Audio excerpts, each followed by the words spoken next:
Hey, it's Dr. Anita here. If you're watching this, it's because you are interested in trying to figure out how to make yourself do something that you just don't want to do, otherwise known as procrastination, how to overcome procrastination. So what I want to do is spend a little bit of time here, not more than 3 or 4 minutes, describing to you how you can overcome procrastination, make yourself do something you don't really want to do.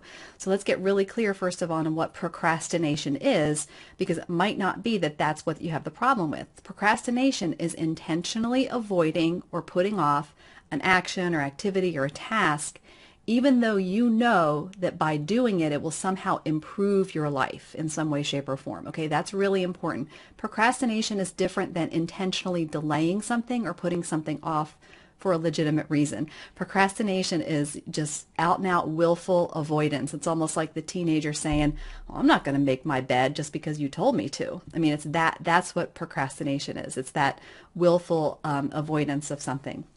All right, so sometimes the problem is it's not that you're procrastinating. You could be avoiding a particular task, not strictly out of avoidance because you just don't want to do it. It could be for two other reasons. One is that it might be that you don't know what to do. Like you know the broad picture of what you're supposed to accomplish, but maybe you're not very clear on what the actual steps are that you need to take in order to make it happen. Sometimes people get tripped up because they don't know what to do. They don't actually know what their first step is in order to accomplish something. Sometimes they do know what it is and they pretend like they don't. That's a whole other story. But maybe you know the big picture, but you really just don't know exactly what you need to do in order to get there. So that's easy. So just whatever you want to do, don't procrastinate in finding out what those steps are. Okay, so that's not true procrastination. That's not knowing something. Very different than intentionally putting something off. Another reason that sometimes people put something off that doesn't have to do with procrastination is that you might lack resources for something. So for instance, maybe you really need a babysitter and you just can't get one. Or maybe you need something from somebody else before you can move on to the next step of what needs to be done, and you simply cannot move forward until you get this other thing from somebody else. That's not really procrastination. That's just you lack resources. Now, what I will do, though, is push you, and you have to be honest with yourself about this. Are you procrastinating pushing that other person to get that item to you? Are you procrastinating finding another babysitter? Or are you maybe not being overt enough about asking for something? There might be things that are underlying it that give you the illusion that, oh, there's all these big things that are legitimate, why I'm not moving forward, but maybe there's not quite so legitimate as you think. So I need you to be honest with yourself and really drill down into thinking about, why am I avoiding this? Do I really have everything that I need? Do I know all the steps that I need to take? And if the answer to both of those questions is, yeah, I really do. There's no excuse for this other than I just don't want to do it. Then we're in the procrastination realm. So let's talk about that.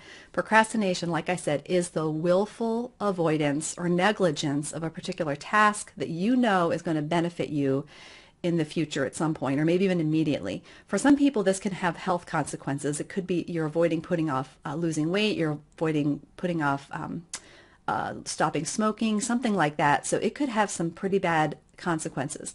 It can also have just as severe consequences, but you don't feel them right away in your long-term financial health of your whole family. If you put off doing what your business needs you to do so that a year from now your family is in a much better financial position, then that's procrastination. You need to figure out how to get over that. I'm actually going to be doing a training to teach people how to get over procrastination. I'm going to teach the 5 crucial steps that you need to know in order to overcome procrastination. But I want to give you a sneak peek into what the first step is. And this actually, I would argue, is the most important step.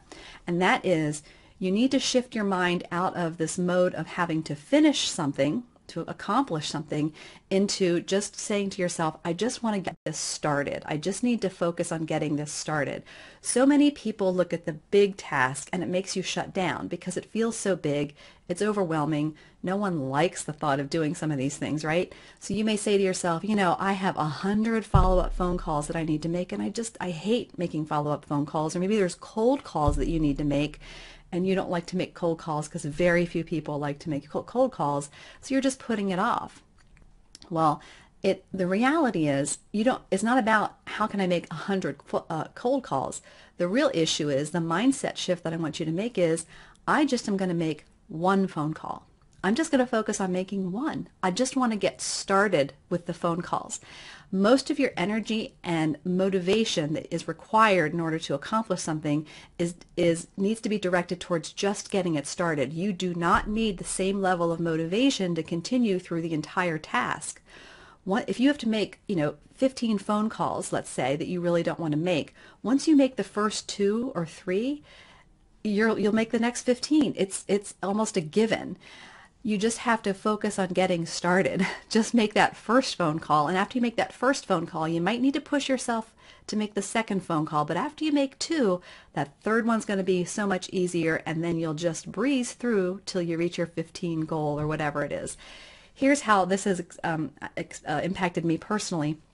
I'm working with a coach right now to get my online business moving here, and she gave me an assignment. I was supposed to generate a list of what she called the Power 100, so a list of 100 people that I'm then supposed to call and make connections with them for referrals or speaking gigs or just to collaborate, whatever.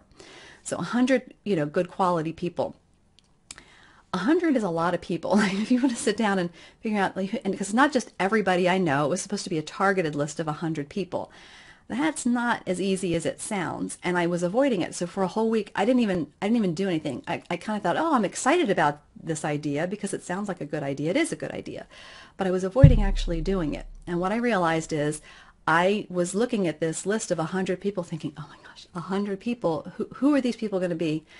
And that was making me shut down. So what I did was I focused on, all right, I'm just going to get started with 5 people. I'm just going to set aside, the goal today is to make my list of 5 people.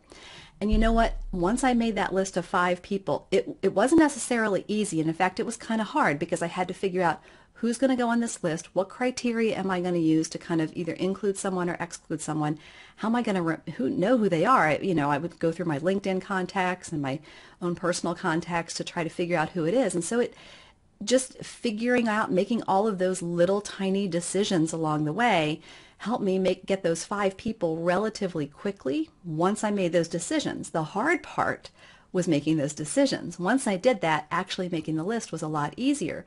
So I just have been setting a goal to kind of do about 5 a day, just chunk it out just to make my life a little bit easier. And it really isn't hard for me to make myself do it because the decision part of it, the part that actually required all of my attention, all of my energy, was done already. It's the beginning that's always the hardest part in any journey, right? So that's the most important thing that you can do to help make yourself do something that you do not want to do. And like I said, I am going to be doing a training here. But in the meantime, if you're interested in business tips and trying to get yourself moving, you may want to download this, click this link down here. I have a list of 5 lies that people tell themselves that are preventing them from making full-time income in their businesses. It's free, no obligation. Just click on that link. Put in your email address and you will get that document right away. It's just a 3-pager thing. It's very easy to read, very easy to look at and consume. Not only do I tell you what those 5 lies are, but I also tell you what the 5 truths are so that you can replace those lies that you're telling yourself in your mind with the truth, and then you can actually start moving forward in your business. So make sure you click on that link.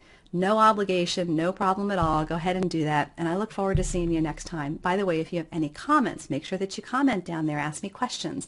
Share this on YouTube, share this on Facebook, share it on Google+, and of course Twitter. I'll see you next time.